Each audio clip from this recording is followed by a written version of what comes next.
Because everything operates according to a system. It it doesn't matter what it is. There's no place where you have life or anything that's thriving in existence where it's not functioning according to a system. It's impossible. Everything runs according to the system, or a system rather. The spirit dimension is system operated.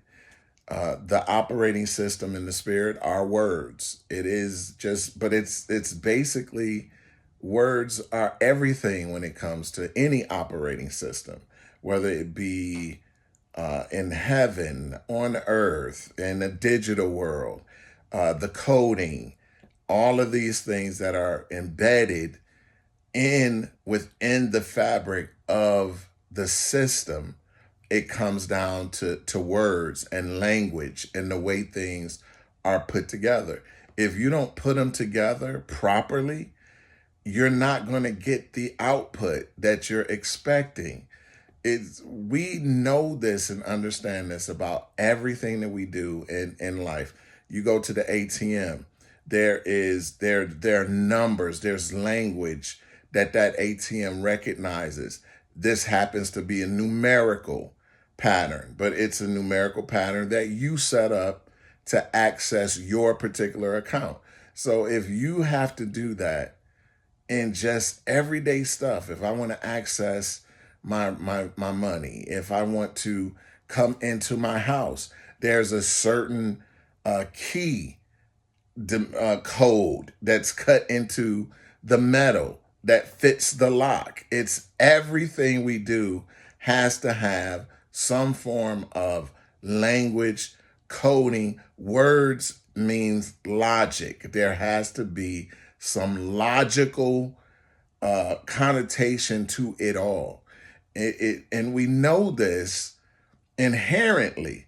But when it comes to God, when it comes to spiritual stuff, we just act like it could just whatever. Just let the Lord know your heart. Yes, it's good to let him know your heart. But then guess what he's going to do? He's going to then direct you in some capacity to someone or something that's going to be able to assist you in being able to get the things that you desire from him. It's outside of access, language, words, coding. It's no way to get the information that you need. And this is the one thing that the Lord says: my people are destroyed for lack of knowledge. Period. He didn't say they're destroyed because the devil is powerful, because he's busy, because the kingdom of darkness is just so ominous or whatever. He said they're destroyed for one thing. Not because their relationship with me, not because I love them or they lack my love or anything. None of that.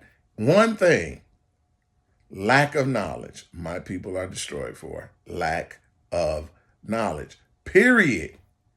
Period. So, what would make my pursuit of anything other than trying to get knowledge of it? And once I have the knowledge of it, wisdom is the knowledge being applied. And then once I know how to apply the knowledge and I'm operating in wisdom, I have to get an understanding of how this works so I can duplicate it. It's not a one time thing. This is how it all operates. When I stop, if something is being deconstructed in my life, which is what destruction means, destruction doesn't mean dead. Now you can get destroyed so much to where you're deconstructing so much to death becomes the outcome, whether it be physical, spiritual, financial, relational, whatever the case may be, occupational, anything that is deconstructed enough, it's going to end in it dying, and no more life being experienced in that area. So this is really common sense. We know this. So if we know that, why don't we approach everything the same way? Angels, they're there, they're here. I need to understand and have knowledge on how to engage them. God, engage him. How? My wife, my friends, people on the street, people are everywhere. It's everything is a knowledge thing. It is a knowledge thing. You shall know the truth, and the truth will make you free. Not set, because anything that's set free can be bound again. It can be caught.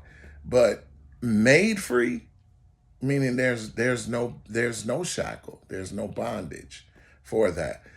The problem is we all, when we say, "Oh, I know," you tell somebody, if you do this, you know that, "Oh, I already know, already know."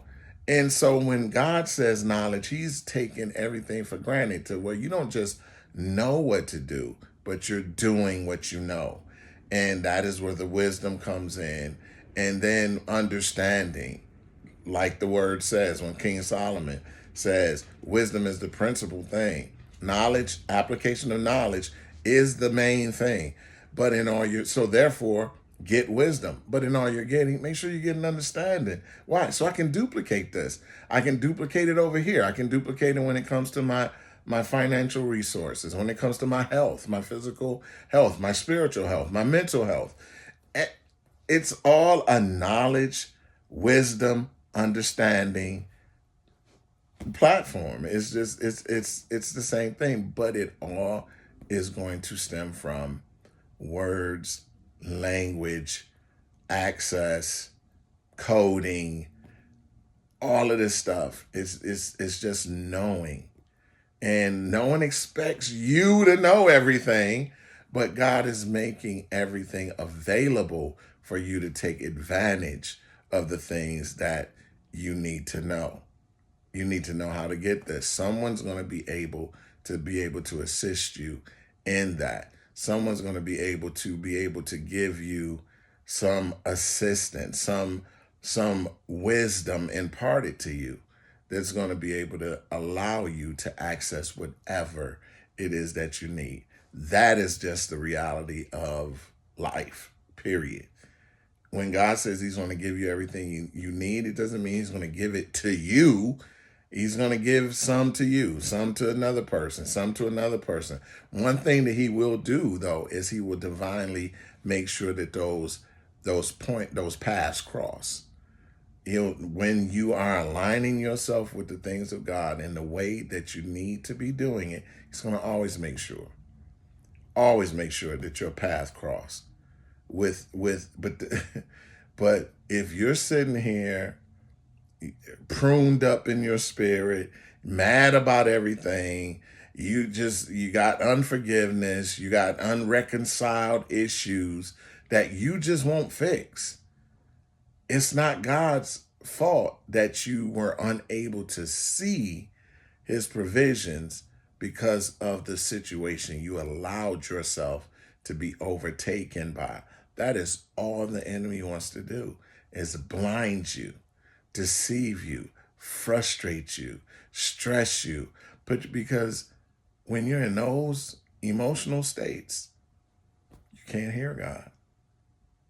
You can't hear the Spirit. You're not aware of anything that's beneficial to you in that moment because you're not in that moment. You're in something else. You're stressed out about something that happened yesterday or you're anticipating is going to happen tomorrow. You got anxiety. You're in these different emotions, you're asking for something, but you don't necessarily believe you're going to get it.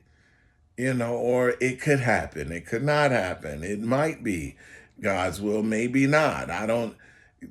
There's no way. James tells us it's no way that a person that thinks and behaves like that can even expect that they're going to get anything from God. So again, it's a knowledge thing. It's a knowing. It's a knowing. And we just have to be able to accept that and recognize somebody's going to have knowledge that I don't have, but it doesn't mean it's not knowledge that I don't need. And and here's the caveat. More than likely, God's going to put it in something that you wouldn't readily connect with, which is going to cause you to have to grow, which is going to cause you to have to go beyond your own personal ability. What's going to cause you to mature. This is one of the things that the enemy, again, Black History, with it's the last day today of Black History Month, people not liking each other for the color of their skin. So God is going to put something that a black man needs in a white man. God is going to put something that a white man needs in a black man. Why? Because it's supposed. How you're going to reconcile? This is how people that can't get beyond their own unconscious biases, their known prejudices, and their narcissistic behavior which is all signs of immaturity, is going to have to realize, I need them. I need them. And then through the need, relationships are forged. I needed that. And so now that somebody had something that I needed, it brought me into that proximity with that person. And then now we can begin to forge a relationship. None of us came to God because we loved him and we just wanted him. We came to him because we needed him. And in that relationship of need, then the love was able to be nurtured and be birthed and born. So again, that's a knowledge thing. That's understanding how things work. And when you know the truth, that this is how this works, freedom is just the byproduct of that, of knowing the truth.